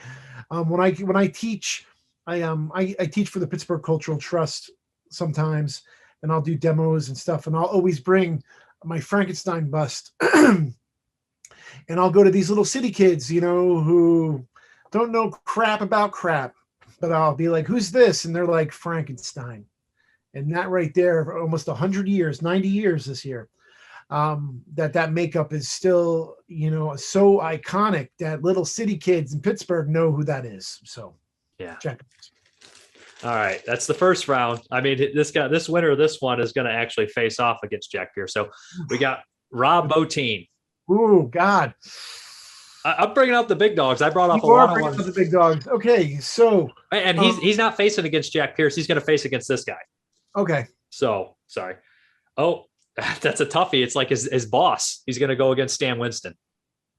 Okay. So both of these guys, super amazing, talented artists. Rob Bottin, he was one of those guys that came out big. I mean, if you look at The Howling and if you look at The Thing, I mean, The Thing's practical effects still, hold up to this day. But Rob Bottin kind of got out of the game. He kind of like left at his high point. He did like, the RoboCop, suit and everything like that. I mean, Rob Bottin is just amazing. Stan Winston, Stan Winston's kind of like the Coca-Cola of special effects artists. You know what I mean? He's more well known. If you don't know his name, you definitely know his work. The Terminator, Jurassic Park, Predator, the list goes on and on. And I'm gonna, as much as I love Rob Bottin, and I think he's definitely more of like the artsy special effects artist. I'm gonna have to go with Stan Winston because I think Stan has definitely created probably some of the most iconic big budget monsters in the history of film. Awesome. So the next one we have is Giannotti De Rossi, the Italian special effects maestro. And he's going to face off against, oh shit, this is pretty good. Tom fucking Savini. All right. The stuff that Rossi did, super intense. His stuff was always just so brutal. But Tom Savini, hands down, I'm sorry. I think Rossi learned a little bit from what Savini was doing. And, Savini was just, Savini's love for magic and misdirection, really helped create gore effects the way that we know it. Savini was, and I think, with him being in Vietnam and having that realism in his life, really helped his work look real. And, you can watch Maniac to this day and watch, some of those scalping effects, even, in the head explosion in the car. It's just so powerful. And, I'm going to have to go with Tom Savini on that, of course. No surprise. You can't sell out your teacher. Oh my God. Hell no. He'd kill me. I know. I probably should have not put him in this tournament because and then we got Dick Smith. Okay. And he's going to face off. Who do you think the last name in this bag is? Rick Baker. How the fuck did you know it was Rick Baker?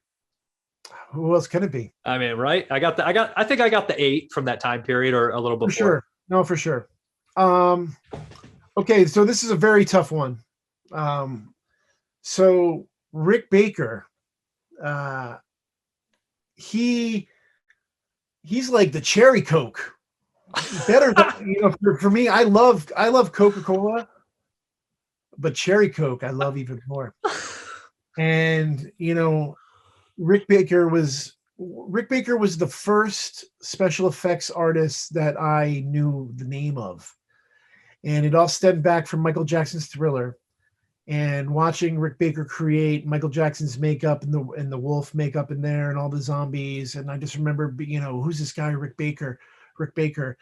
And, reading my Fangoria magazines, and I started putting these names together, and there'd always be a Rick Baker, and there'd always be a Tom Savini, and there'd always be a Rob Bottin and Stan Winston. And then you started being like, oh, what else has Rick Baker done? And then all of a sudden movies like Harry and the Hendersons comes out, and he's doing these wonderful fucking Bigfoot makeups. And, of course, don't forget, you can't forget, Rick started doing Star Wars and schlock and shit like that.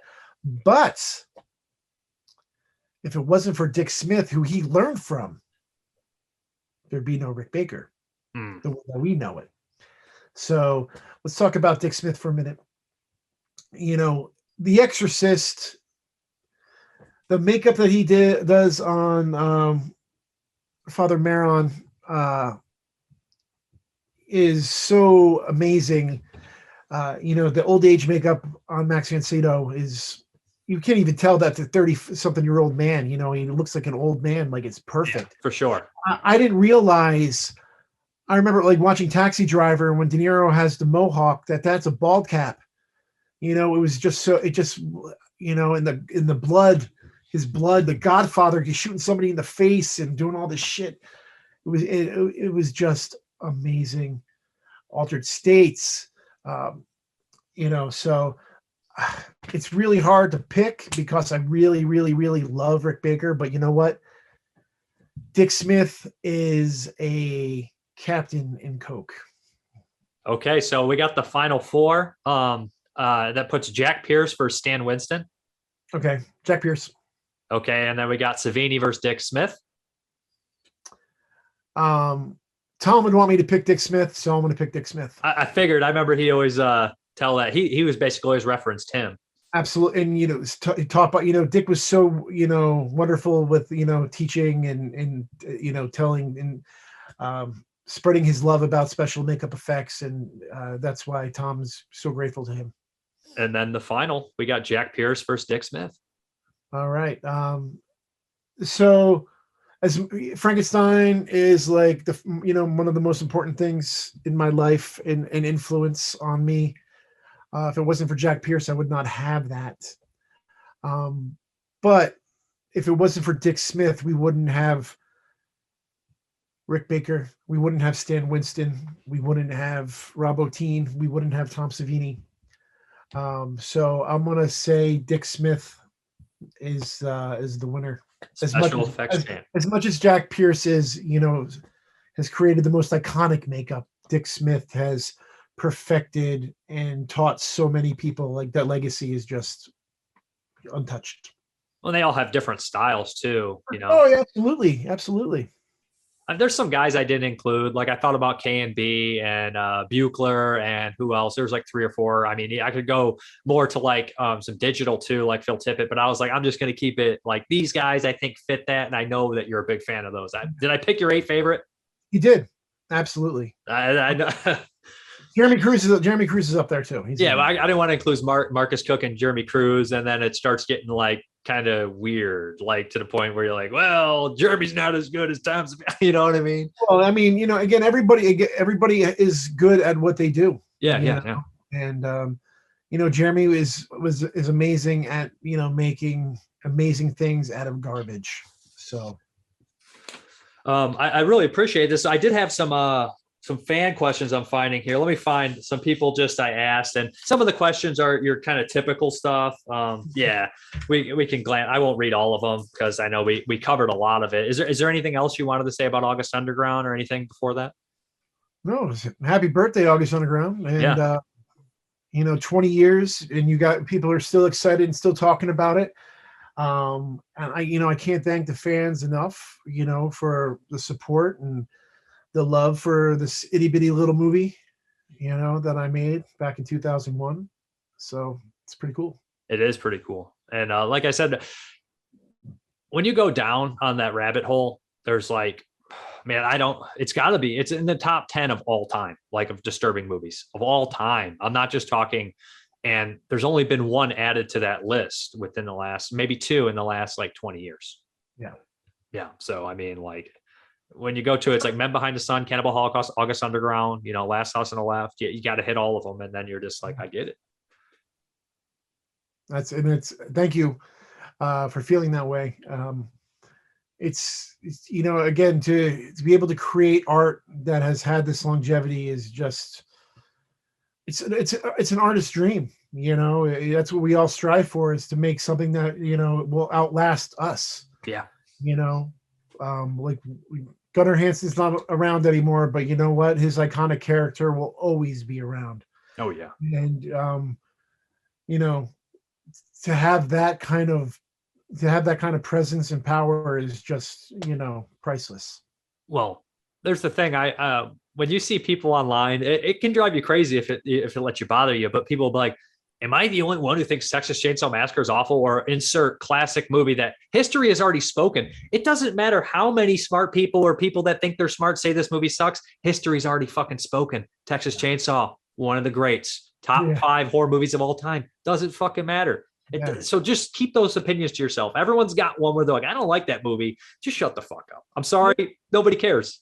Yeah. Exactly. I don't even know why you'd even be vocal about it. Like, people always ask me, they're like, what movies do you hate? And it's really hard for me to say that because, like, first of all, hate's such a strong word that like, I don't even like to, even just talk about it.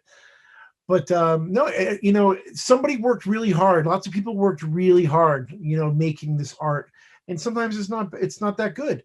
But I'm not going to say that it's shit, because why am I going to put that negative air out there? Why am I going to, hurt somebody's feelings because I feel like I'm entitled because I have my own fucking opinion? Fuck that. And then, I've been getting that shit my whole fucking career. Yeah. As people, either people love it or they fucking hate it, or they'll attack. And I've read reviews where people are just like, yes, Fred Vogel, you're the master and you've done all this great shit. And then I've had people be like, I can make a better movie with $20. And they're not the one talking to you right now. I am. So that's not much of anything talking to me. All right, you're cool. Dave, you're the best, so it's all right. Thanks, man. But honestly, though, at the end of the day, like, you made a movie, they didn't, and August Underground's hit that history point. It's in the history books now. It's gonna go down in history as one of the craziest extreme movies ever made. And love it or hate it, it's got power and it's there. Same with Cannibal Holocaust. Yeah, it's there. I mean, it's Vice reached out to me for one of the documentaries they were doing on the Vice channel. And they're huge fans of the August Underground movies, and they wanted to put like a little clip in there about some, the guy, the Satanist guy, in the suburbs. And I was just like, wow, it's crazy how it's spread even to the mainstream and to these people. And I love what they do. I think Vice does some really great documentaries and stuff like that. So, I'm always, I get people who like, hey man, can I use a little clip of August Underground or something? And sometimes I'm really open to it if I feel it, and then sometimes I'm not.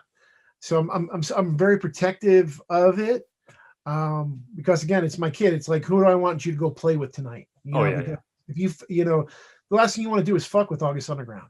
Like, you don't want to fuck with that, because he will fuck you up.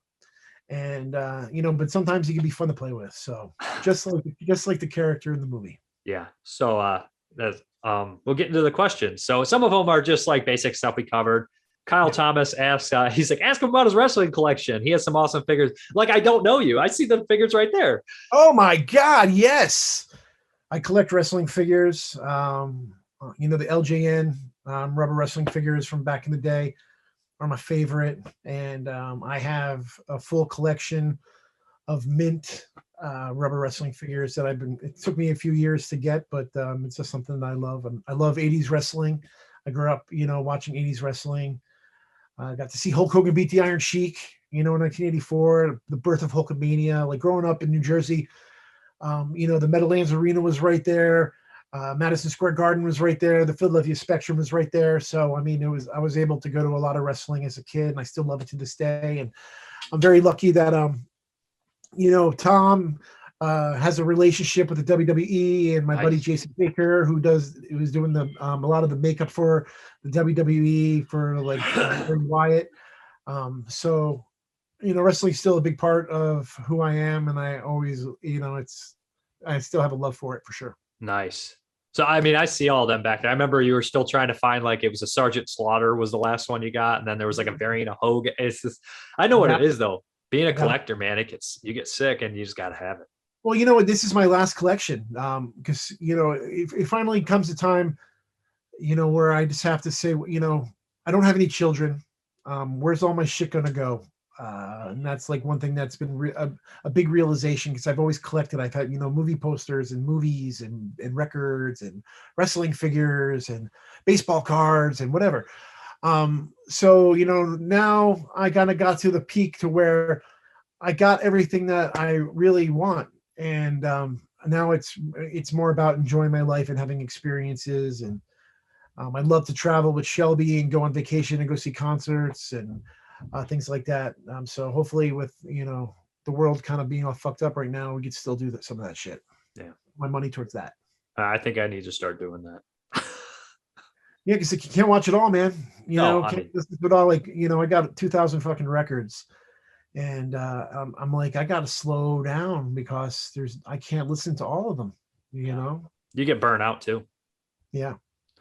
So Jim Blunt asks, I know you covered this. Will there ever be another August Underground movie in any form? Jim, I'm going to make one just for you. August Underground, The Murder of Jim Blunt. No, probably not. I always wanted to do August Underground in a comic book form. I always thought that would kind of be like a graphic novel. I thought that'd be kind of cool to do. Yeah. It just never happened. I talked to a few people and things kind of got started, but never ever really came to that realization. But I'm always moving on to something else, and right now, August Underground and those movies are kind of in the rearview mirror for me. Like, I mean, I got a dream project of like my Frankenstein movie, and Pittsburgh Body Removal. I got a lot of projects that I've been working hard trying to, have a life, and it's just hard. And I'd rather put my focus into something that I haven't done than something that I have done. Yeah, for that comic, that graphic novel, would that be point of view from the camera? You know what? I'm not sure. I thought it could be. It kind of could be both. Yeah, yeah. I mean, it could be broken up into both. It'd be beautiful to do in between August Underground and August Underground's Mordum, just to see what happened to Alan Peters and just do an exclusive there. That would be great. Yeah. Yeah, I mean, even like earlier, and like showing like what it was like, because even the script, for the original August Underground's Penance, Peter was definitely like abused as a child, and his father was just this horrible guy that would just beat the shit out of him and stuff. And I always thought that would be kind of interesting story to tell, to see the origin of how somebody becomes that. Oh yeah, because you can, and definitely when the movie opens up, they're already like so far advanced in killing people. That's not their first victim. They've been doing this a while. No, they've done it before. Yeah, they've made home invasions, robberies, then killed somebody, and then just escalated, drug deals, whatever. Yeah. So Scott Shermer, a lot of you get a lot of goofy questions here. You know how it is on Facebook. Okay. Boxers or briefs? Scott. Oh, I do a boxer brief. Me too. Got to keep them, getting older, you got to keep it all together. Yeah, you don't want them slipping out. No, I'm trying to think the last time I wore like a pair of like, I think boxers kind of come into your life as like a teenager. Because like you're a little kid, you're wearing like tighty whities, and then you kind of graduate to like the boxer shorts. So like you're in gym class or whatever, you got boxers on. Yeah. I think as you get older and your unit gets bigger and stuff like that, you need something to kind of keep that all together. You need that support, and you don't want to go back to tighty whities, because as an adult male, there's a thing called leakage sometimes, and a big maybe you had Chinese buffet the next. I don't want to get into it. Jerry Vintella, I probably mispronounced this. I'm going to mispronounce every one of your fucking names. It's your fault for having those names. I'm sorry. He says, well, Parker or a Vogel, easy to say. Yeah, a good old American name, right? Will Pittsburgh Body Removal ever be made? I hope so. Yeah. It's a great script. Yeah. It almost happened. Like it was this close, and then the money fell out, and then I made the final interview. So like that's how this business works, and You win some, you lose some. Sometimes it's like fishing. You know what I mean? And I had that fish on the hook, and then he got away, but I ended up catching a smaller fish. Called the final interview, and I think it's a pretty good fish. Oh yeah, it's good fish. So Fonzie, I never know how to say his name. Fonzie. Yeah, Fonzie. Okay, so he says on the final interview, where did you get the names for the inmates? And he actually is an inmate in the fucking movie. So he sure is. Yeah, he's awesome. You know what? All the names start with S, I think, if my memory serves me correctly. So I think I was just kind of coming up with I'm a name guy, like every single one of the movies and stuff like that has always been an interesting name. I never had a problem coming up with character names, so it was kind of easy. Or like how I felt like the rat, the snake, the fish, whatever, so they're just fun names. Okay. So Kyle Rayburn, this guy's a real joker. Why the name Fred Vogel? Oh, well, it's the name they gave me. Yeah. My dad wasn't, my parents weren't too adventurous because my dad's name is Fred Vogel. So they just threw a JR at the end of it. And here I am. There we go. Wayne Thompson. How do you go from August Underground to the last interview? 180 degrees turn from a quality of film standpoint. I think he means kind of the filming techniques and everything. August Underground, and the last interview, I don't know what that is. I made a movie called The Final Interview. Yeah, no shit. I really read what he said. I'm in the final interview. I don't even remember the time. I didn't correct him, apparently. So I'm going to correct you on that. It's called The Final Interview. Okay. And again, man, 24-year-old kid making August Underground, 42-year-old guy, making The Final Interview. So. And then we have Matt Hingy. He basically wants to be corrected on the wrong. He's going into the whole story. He's asking about the blank tapes being hidden and everything, that whole idea. And I can read the whole thing, but it's just paraphrased. He wants to know kind of the details on that. And he says, did the team have a plan on how to go about it? Any plans on ideas how could happen? Every time I read fucking questions, there's mistakes, and I'm not reading any plans or ideas on what could happen had this been done. The whole reason why I wanted to do the tapes in all the different places because, the Blair Witch had such a great marketing, for their film. And I thought, what would be better than, a snuff movie being, little tapes found in, public parks and, the doorstep of, the police building, shit like that. So that would have been the plan. But unfortunately, these planes went into the trade centers and that kind of fucked everything up. So it was in my best interest from a lawyer standpoint to not do anything like that. Because I was cool with, getting in trouble and, possibly going to jail for like a day. Yeah. But I did not want, at that moment in time, there's the anthrax scares. There was all kinds of shit. And it was a pretty turbulent time at that moment. Yeah. And even for movies too, because at that moment, you guys have to remember, there were some fucked up movies coming out at that time. There was the Subconscious Cruelty and Aftermath and all this stuff. And, those movies were all just getting plopped on the FBI list of whoa, what is this kind of shit? So I was right there for that. So it was kind of this, it was a smarter choice to say hey, this is fake, but it looks fucking real. Yeah, like the Belly of the Beast documentary covers the Van Manson family and Aftermath and A Gun for Jennifer. And I think, is it Hardware is the Stanley movie? And then, of course, what's you just named the other one? Subconscious Cruelty. Huh? Yeah. Was it Dust Devil? It was Dust Devil and Subconscious Cruelty. Yeah. That's a great doc if anybody's not seen it. And great doc. Those movies are all... It was an honor for me to, have the Redson Tower play Fantasia. Yeah. Nice. So then we have Allison Egan. We know Allison. Mm-hmm. In the Vice documentary about the Pazuzu guy, they used footage from AU, which I noticed the other day, and it was confirmed through Fred. But has anyone else ever reached out about using footage from August Underground or the trilogy to use in any other ways, like to portray snuff in other movies or whatever? I wouldn't let that happen. Yeah. For the documentary, you know what I mean? That made sense. I understood what they were trying to do with it. They wanted to kind of, they needed that footage to help their documentary. And I would, for me, it was more important to, to have them use these tiny itty bitty little clips just to give them push that documentary where it needed to be. Yeah. That little bit of realism, Yeah. So Keith Voigt Jr., this guy. Did you see any of these questions? No. Oh, okay. Because what's his favorite pair of shorts that I wear? Oh, Keith, I bust his balls about wearing shorts all the fucking time. I know you hate it. They're usually black, like Adidas sports pants, or they're definitely some sort of like gym pants.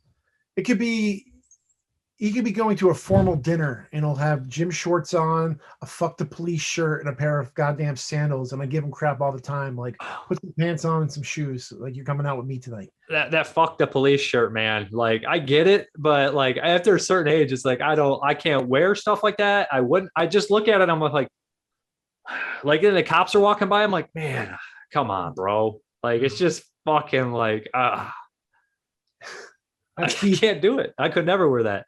No, me neither. So then we got his friend JJ. He also asked what Cage is, whatever the fuck. He asked the same question as Cage, which is insane. Yeah. Okay, where's this one? Then we have Everett Dungeon. He basically is curious about the actual real death in your family that occurred and how you wanted to kind of step back and not kind of glorify serial killer culture. Yeah. I'll read the whole question. It's a little bit different than that. And he has some I believe on the August Underground commentary track, Fred mentioned his brother or family member was murdered. And part of the reason he made August Underground was to de-romanticize serial killers and murder in the horror community. Can you ask if he feels that with the sequels, if he lost sight of that and eventually just started to embrace the type of culture, and that's why the sequels became even more over the top, and he got people like Killjoy from Necrophagia involved for cameos and such? So my cousin was murdered right before I made the Redson Tower. Yeah. It wasn't my brother, it was my cousin. And I just got done, the script was done. We were just getting the money. Everything was really coming together for it. And then my 21-year-old cousin was murdered. And that was really hard for me because I thought I was putting this bad juju out there. Like I was making these movies and it's like, wait a minute, like, this kid, he didn't do nothing wrong and now he's freaking murdered, and it's like there's fucking monsters out there killing people, and I'm making these really nasty fucking horror movies. But it took that that shit to happen to really put a stamp on how I wanted to show violence and show it as real as possible. It helped me get over, you're never really over that kind of shit, but like it helped me move on by making what I wanted to make. And of course I talked to my family about it and stuff, and they're very proud of what I do, and they understand that I'm not putting violence out there to promote violence. All my movies are fucking anti-violence. You know what I mean? Like, there's nothing pretty, there's nothing fun about any death that ever happens in one of my films. So that's why having a closeness to real violence personally, like you might have your own opinions on horror and you think you're fucking hardcore, but like, was your cousin stabbed 14 times? Like, no, motherfucker, mine was. And if anybody knows about real violence, it's me. So I wanted to make sure that, like, when I showed real violence in the movies, and I mean that's something that Todd and Jerami and Shelby and I, we've always talked about making sure that all that violence was correct and real, and every blood squirt was a heartbeat pump. You know what I mean? There's nothing fake about any of that violence. That's from the school. Sam Peckinpah and Wes Craven both wanted to make sure you felt the pain when the people got killed. And I'll never forget the face William Holden makes when he gets shot at the end and he grabs that gun and you just look at him. He's like, oh, like, like that dude. Yeah. See my pop make that face a couple of times when he was working too hard or something. It just looks legit. Sure. No, that's real. That's pain. Yeah. And then the final question, a little anticlimactic, but Michael Church, on a scale of 1 to 10, how excited is Fred if CM Punk comes to AEW? Oh, hey man, I'm glad that there is, WWE is having some competition right now. And if CM Punk goes to AEW, that's awesome. If not, if he might shit, he might even go to the WWE. You never know. These kind of things are always fun. That's what makes wrestling so fun. Is you never know what's going to happen. You don't know who's going to pop up at SummerSlam or, another kind of pay-per-view. So, just like you guys, man, I look forward to watching wrestling and being surprised myself. I'm hoping Akeem comes back, man. We need Akeem in this day and time. The Akeem dream. Yeah. Is there a Hakeem action figure in that series? Not in this series, no. Well, he is, but he's the one-man gang. He's not. That was his character before Hakeem. Yeah. I remember they had like I don't keep up on it, but I keep up on like the when the old guys come back to wrestle, and they had like a classics battle royal or something, and they said that they tried to get Hakeem to come back, but they're like, well, the suit doesn't fit because you lost too much weight, so you're going to be the one-man gang. And he's like, all right, whatever. Yeah. So, I guess we can close out talking a little bit about the final interview if you'd like, just where people can buy it and check it out. Let's talk about it. Yeah. So this is your newest movie. Completely different. It's not a toe tag picture. No. It's not a toe tag picture. No. And it's different. I really think people should check it out. It's a great movie. Yeah. It's really tough because, with COVID kind of putting a damper on things, everything that I was planning to do, went in the fucking shitter. And I just didn't want to sit on it, I'd still be sitting on it if I didn't release it. It's the way that I wanted to play more theaters and more festivals because it was winning, it was doing all this great stuff, and people are really happy with the movie. I wanted to get it out to people, and then all of a sudden, like, the world fucking shuts down, and I'm like, well, what am I going to do? Well, I'm like, all right, well, I'm just going to put it out. I'm going to put out the best fucking edition that I can put out. And I believe that we did. I mean, it's a really beautiful set. It's 3 discs. It's a Blu-ray. It's a DVD. It's a CD. It comes with this beautiful artwork Paul Naylor did. It's autographed cards in there. And I mean, it's a real wonderful set. Problem is that I've always gone out and promoted my movies. I've done conventions and I've met the people and, sold my wares. Unfortunately, I can't do that. Via Facebook, there's so many algorithms. Anytime I put anything up, it just gets fucking lost and only 3 people see it. But I can put had the best Chinese food ever and I get fucking 500 likes. You know what I mean? But I'm like, hey, check out my movie, The Final Interview, and I get fucking 4. So this is really where I need you guys to come in and be like, you know what, let's support Fred and let's get his new movie. I know it's kind of pricey. $50 isn't a cheap price tag, but it's totally, it's worth $50 fucking dollars, man. There's only 1,983 of them. And then what happens is when these sell out, then you're going to be stuck paying $400 for it, like you're doing with the August Underground movies right now. And that's the last thing that I want. Yeah, I mean, it's a nice set. I mean, I opened it up. It's got like this nice art and all this shit in there. It's got the evidence thing and 3 discs. Yeah, absolutely. It's in the Criterion case. It's not in some crappy cheap. Nothing's cheap about it. We put a lot of money, and Shelby did amazing art for it and built this whole thing. And again, it's a hard sell just selling through social media. Yeah. And I'm not that much of a social media person. I can't. If that's why you barely see any posts from me about any of my movies because it all gets flagged and I go to Facebook fucking jail for a week or what months or whatever. Yeah. It's just not worth it. So you know what you get? You get Fred's Record of the Day. You get other stuff that I know that's just not going to get fucking flagged. And I can't even promote my own movie because the algorithms. Yeah, it's rough. So it's very rough, and I'm going to be at Cinema Wasteland, and that's even hard for me because I'm working full time on this television show right now. And, the freedom that I had before with hitting convention after convention after convention is really hard for me right now because of my day job. So it's I'm having a hard time pushing this movie.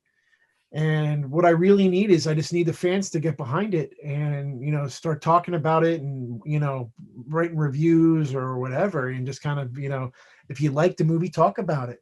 And don't be afraid because I don't. It's is it bloody? Is it what kind of movie is it? No, it's a fucking good movie, is what it is. Yeah, and this channel, I cover all sorts of movies too. I mean, in fact, I was a little worried of covering the August Underground movies at this time because just mention them. Like, I mean, it's so weird. Like, I don't want to be like, oh, cancel culture, because some motherfuckers need to get canceled, right?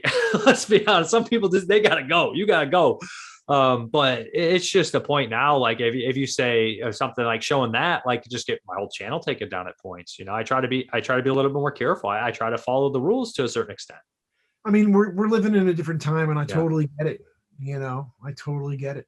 Yeah. And this is you enjoy doing your podcast or your video blogs and stuff. And you don't want to mess with that. No. Just like how it's important for me to stay in touch with people and keeping my Facebook up, and that's why I don't put anything. How many awesome pictures from the movies that we have? Yeah. Like fucking bloody murder set pieces pictures and the August Underground or Edson Tower, all the fucking movies. I got such great pictures, but I can't show you guys on Facebook or on Instagram because I get flagged, or if I have to join a group and shit like that. And I'm not about groups, I'm about me and with toe tag and stuff like that. So I'd rather do it that way, but it's just social media is just ugly, and I'm not much of a fan. And with toe tag kind of being in a hiatus just because of like where we are right now, people ask, is toe tag dead? Are you blah blah blah blah, and it's just like toe tag's not dead, until myself, Jerami, or Shelby is not here, then toe tag will be dead.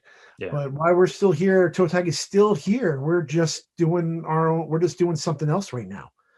And we're creating some great shit. We know what Jeremy's doing in his personal life. We're working on these big Marvel movies and creating the stuff that he's creating, what I'm doing, what Shelby's doing. Like, we're just being grown-ups, and trying to live and survive and do our thing. And when the time is right, we're going to come back and we'll kick your fucking ass again.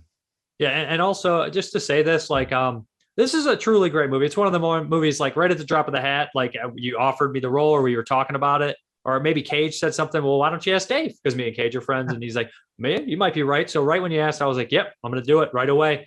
I was very proud to be in one of your movies, and I think it's one of the best movies I was in. There's only a handful. I don't want to be rude, but there's like a handful, that I actually like. So I don't want to be a dick, but well, thank you, and you did a great job, and I was happy to have you in there. And again, it's one of my ways of showing my respect to the people like yourself and the fans that love my stuff and want to be involved in it. And if Wes Craven said, hey, Fred Vogel, why don't you be in I'd do anything, like shit. Like, what do you want me to do? I'll get hit by a car or whatever. Let's do it. Wants David Hess to kill you. Yes, let's do it. But before we were talking about David Hess, and I know this is probably a stupid way to end it, but the best baddie of all time, David Hess. Yeah, he's such a great baddie. People ask me all the time, who's your favorite bad guy in cinema history? And, David Hess is definitely up there. But I'm also a huge Clarence Boddicker fan from RoboCop. I just think he's just so bad. Me too. A bad guy. I make a joke that say alternative Oscars. There's this, I don't make that up, but there's a whole thing, a movement of alternative Oscars. And I'm like, Kurtwood Smith, 1987, best supporting, RoboCop. That's who I would have given the Oscar to. Not fucking joking. Yep. No, for sure. I mean, so he was fucking badass. Give me my fucking phone call. Hi, Bobby. Oh man, such a good movie. I appreciate you coming on here. It was fun. Thanks for having me, buddy. Yeah, I'm out of here, guys. You want to say bye, Fred? I will say bye. Hey guys, thank you so much for listening. And if you get a chance, check out the final interview. See what I'm doing now. thefinalinterviewmovie.com.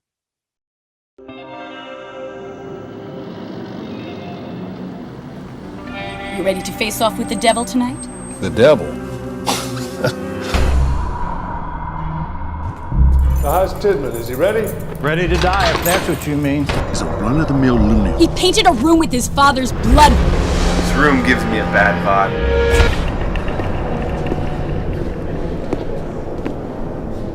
Open 4. Is he having second thoughts? It's all that creep has talked about for days, how he's going to be on TV. Just be careful with him. No telling what he might try. Don't be fooled, Warden. I can take care of myself. Have you been drinking today? No, not a drop.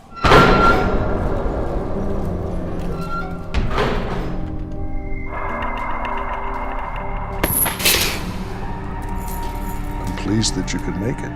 No, I didn't have anything else going on. I just got this thing later tonight.